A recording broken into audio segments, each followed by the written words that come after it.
శ్రీ గురుభ్యో నమః. చిన్ననాటి చందమామ కథలకు స్వాగతం. ఈనాటి కథ శీర్షిక నక్క సాయం. అనగనగా ఒక ఊళ్ళో ఒక పేద బ్రాహ్మడు ఉండేవాడు. ఆయన ప్రతిరోజు పక్కనున్న పట్టణానికి యాయవారం ఎత్తుకోవడానికి పోతూ ఉండేవాడు. రోజు ప్రొద్దున్నే వెడుతూ ఉండేటప్పుడు దారిలో మన బాపనయ్యకు ఒక నక్క కనిపిస్తూ ఉండేది. బాపనయ్య ఆ నక్కను కూర్చోబెట్టి, ఈవేళ మంగళవారం, దశమ తిథి, శతభిష నక్షత్రం, పగలు వర్జ్యం లేదు అని పంచాంగం తీసి నక్కకు చెప్పి మరీ పోతూ ఉండేవాడు. ఓ పిచ్చి బ్రాహ్మడా, నాకు పంచాంగం ఎందుకు? నేను నీకేమన్నా ఇచ్చేదాన్నా చేసేదాన్నా?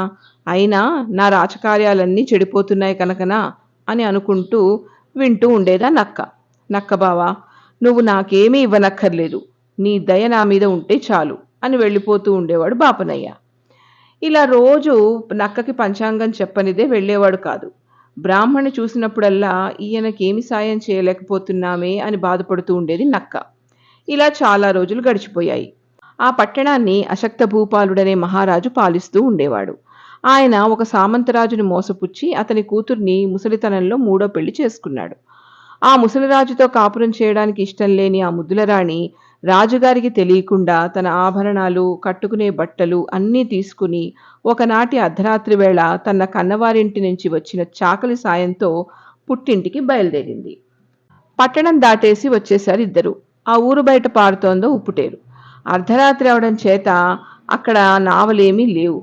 ముందుగా నగలు, బట్టలు అన్నీ అవతలొడ్డుకి చేర్చి తర్వాత మిమ్మల్ని చేరుస్తాను అన్నాడు చాకలి. రాణి కూడా సరేనన్నది. చాకలికి బట్టలు, ముక్కు పుడకతో సహా ఆభరణాలన్నీ ఇచ్చింది రాణి. అవన్నీ తీసుకొని సురక్షితంగా ఏటి అవతలి ఒడ్డుకి చేరుకున్నాడు చాకలి. ఇంకా ఆలోచన మొదలెట్టాడు. రాణిని నేను కన్నవారింటికి తీసుకెళ్ళినట్లు తెలిస్తే రాజు నన్ను చంపుతాడు.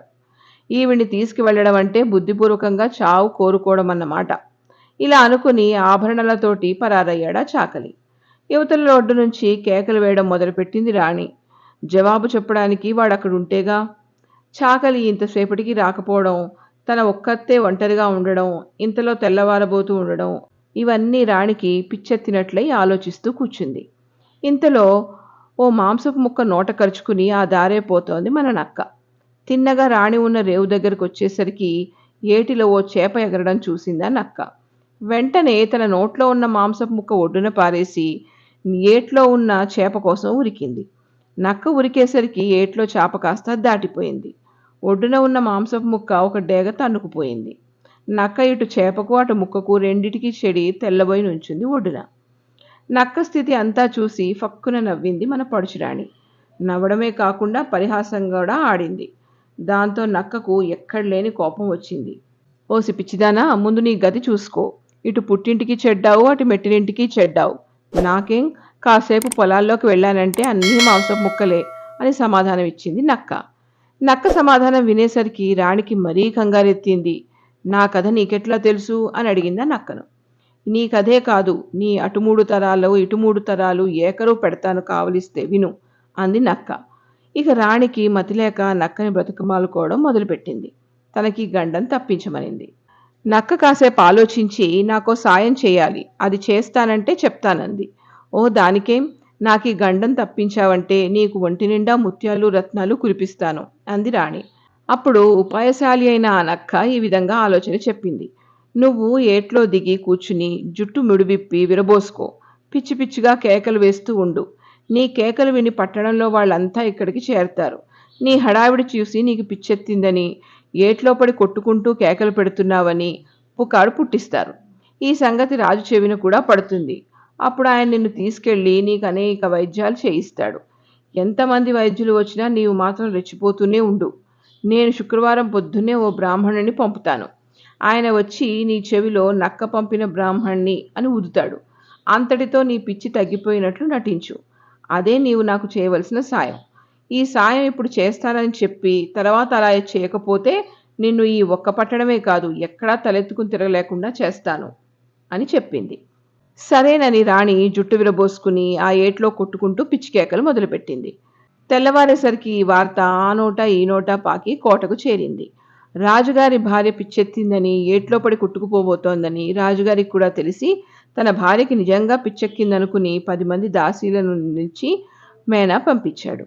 ఆ దాసీలు వచ్చి రాణికి బట్టలు కట్టి మేనాలో ఎక్కించి ఇంటికి చేర్చి గదిలో పెట్టి తాళం వేశారు. గదిలో ఉండి మేడంతా దద్దరిల్లేటట్లు అల్లరి చేస్తోంది రాణి. వేళకి తిండి తినదు, పిచ్చి కేకలు. ఇవన్నీ రాజుకు మరింత కంగారెత్తించాయి. ఎంతోమంది వైద్యులు వస్తున్నారు, చూస్తున్నారు. కానీ ఏం లాభం? వైద్యులను చూసిన కొద్దీ రెచ్చిపోతోంది. వాళ్ళని కొట్టడం, తిట్టడం కూడా చేస్తోంది. ఇది చూసి వైద్యం చేయడానికి కూడా ఎవరూ రావడం లేదు. ఇలా 4 రోజులు గడిచాయి. రాణి పిచ్చితో పాటు రాజుకు బెంగ కూడా ఎక్కువైంది. ఆనాడు శుక్రవారం. మామూలుగానే నక్కబావకు పంచాంగం చెప్పాడు మన బ్రాహ్మడు. నక్క రాణితో చెప్పిన రోజు అదే. ఓ బ్రాహ్మడా, నేను నీకేమీ ఇవ్వకపోయినా నీ విధి నీవు నెరవేరుస్తున్నావు. మన పట్టణపు రాణికి పిచ్చెత్తింది. నీవు వెళ్ళి ఆ పిచ్చి బాగు చెయ్యి. నీకు కావలసినంత ధనం ఇస్తాడు రాజుగారు. దాంతో నీ దరిద్రం తీరిపోతుంది అని చెప్పింది నక్క.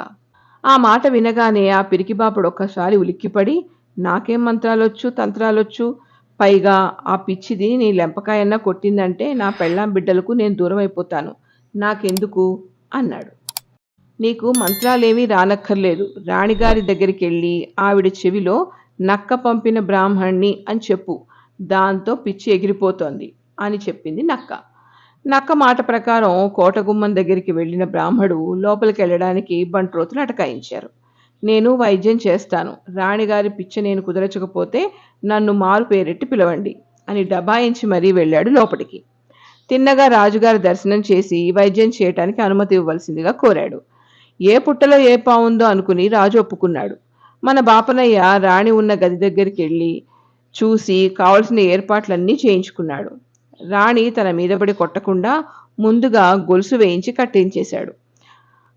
తనకి మంత్రాలు వచ్చినట్టు నటించి ఆ మంత్రాలు ఈ మంత్రాలు కాసేపు చదివి ఎవ్వళ్ళూ లేకుండగా చూసి గది తలుపులు దగ్గరగా వేసి రాణి దగ్గరికి వెళ్ళి మెల్లగా చెవిలో నేను నక్క పంపిన బ్రాహ్మణ్ణి అని ఊదేశాడు.